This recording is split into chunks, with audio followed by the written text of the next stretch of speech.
Hey gems, welcome back to my YouTube channel. It's been 2 years, maybe 3, and I'm just so happy to be back because I've been gone for so long. I decided to switch up the page a little bit because it would be kind of ridiculous for me to just pop back in. I can't just pop back in like if I didn't just go MIA for 2 years. So with that being said, here's a new intro. I cannot be fooled. Now bad vibes from my soul. Say I'ma do me, yeah, I'ma do me, yeah. I'm reminded that he already saw all of that. True say, no bother with what them say. You've seen my intro that I worked so hard on. We're going to get to the video. I will do a video where we're basically just catching up, talking, just filling you guys in with my life, what's been happening, why it took me 2 years to get back here. But yeah, I'm at church.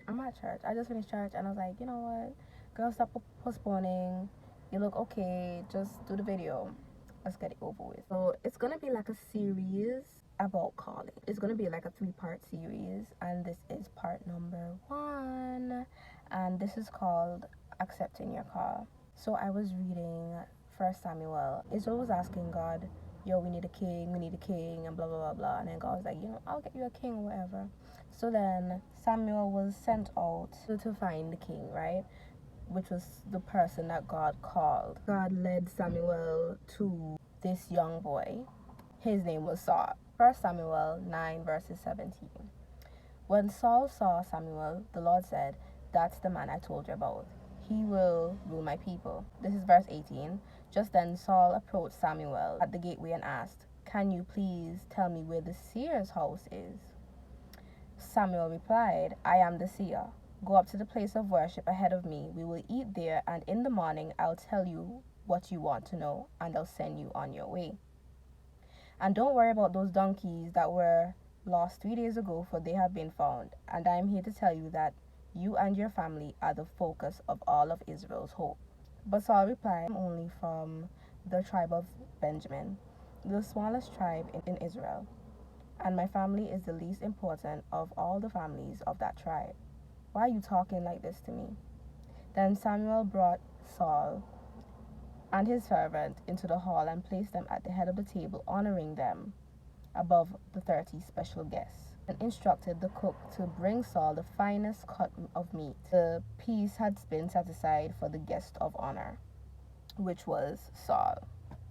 Now, I'm not going to read too much and whatever, but you get the gist. God chose Saul, and Samuel was supposed to anoint him to be king. I just want to highlight 1 Samuel 9 verses 21, which says, Saul replied, "But I'm only from the tribe of Benjamin, the smallest tribe in Israel, and my family is the least important of all the families of that tribe." When I read this, all I could think is that God is so good, because remember how on the channel we later saw how Saul was replaced by, was it Daniel? Wrong answer, forehead. Was it Daniel? Yeah, David. I think it was David, yes. He was replaced by David. He saw the bad side of Saul. I didn't even realize that he came from this background, that he came from nothing, and God brought him into a great king. Saul said, I'm a part of the smallest tribe of Israel, and in that small tribe, his family has the least significance. God is purpose. He purposely chose the least person, the person who you would never expect. He likes to do that. He likes to use the people who you never expect. Why do you think so many Christians coming up here like, he, she, that same one? Yeah, that same one, because God likes to do that. You can never really predict him. You never can really predict him. His thoughts are not like our thoughts. 1 Corinthians 1 verses 26. Remember, dear brothers and sisters, few of you were wise in the world's eyes, or powerful, or wealthy when God called you.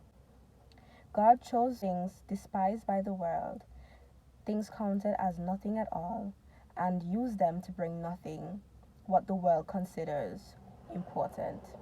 As a result, no one can boast in the presence of God. God gave us identity.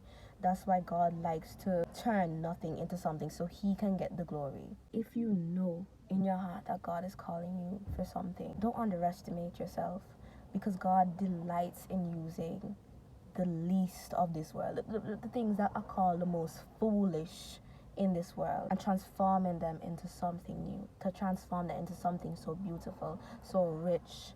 He loves that. He delights in it. I think it was the Israelites. Yeah, it was the Israelites. They were prepared for war. Like, they had a whole bunch of men. And God's just like, no, no, no. I don't want you to go with all them man. Like, I want you to go with a little bit of man, so that when you win, you know it's me. Because it's like no possible way. Like, to us, it's no possible way. But within God, there's nothing impossible with God. Everything is possible with God. And that's just to show you, when God calls you, don't decline it because you think you're not good enough. Don't decline it because the world made you think that you are not enough, that you are foolish, that you cannot be used, that you cannot amount to anything. Those are all lies of the enemy, and that's what the enemy wants us to believe. Even for me, like, it's a word for me, because in terms of what God possibly calls me to, I always second guess myself, always doubt myself, and in that I'm doubting God's power to reveal something great in me, to birth something great in me. And I really want you guys to take it seriously, even if you're not even a Christian yet. If you feel like there's a call in your life and God is calling you, please pick up the call before it's too late. You don't have to be perfect to come to him. He delights in perfecting us. If you try to fix yourself before coming to Christ, then basically Jesus died on the cross for nothing, and we all know that he died on the cross for us, you know. So, like, let that not go in vain. He died on the cross to wash our sins away, to make us anew. So use that power that he gave you, that sacrifice that he made on that cross, and just allow him to renew your mind. Allow him to let you see the beauty that he's placed in you. Allow God to help you to see how he made you to be. And that's something I've been praying as of late, because I kid you not, the devil really is trying. That's one of the reasons why I haven't been making content, because I had a lot of insecurities, was very insecure about how my videos was looking, how I was looking. Maybe I didn't make sense, maybe I'm saying the wrong thing, you know. Just a lot of things, and it just deterred me from actually making a video. So that's why I'm trying not to procrastinate. I'm trying to just do what I have to do, because, you know, the devil's not gonna win. He's not gonna win. And that's on period. So yeah, I just want to end the video with, a lot of us were nobodies in this world. Nobody knew our name. Nobody cared for us. Nobody looked for us. Nobody really bothered with us, you know. But even though people looked down on us because our name had no significance in this society, God says that he sees you and he loves you, and you are something in his kingdom. You are a lot in his kingdom. You're special to him. You are royalty, and I just want you to know that you are worthy to be used by God, because he made you at the end of the day. God has something really great in store for you. He's gonna let you know. Just honestly, just walk to God. Just, you know, trust him, because he wants to use you. So accept the call, guys. Anyways, thank you so much for watching. It's great to be back. I hope you enjoyed this video and this message, and be blessed.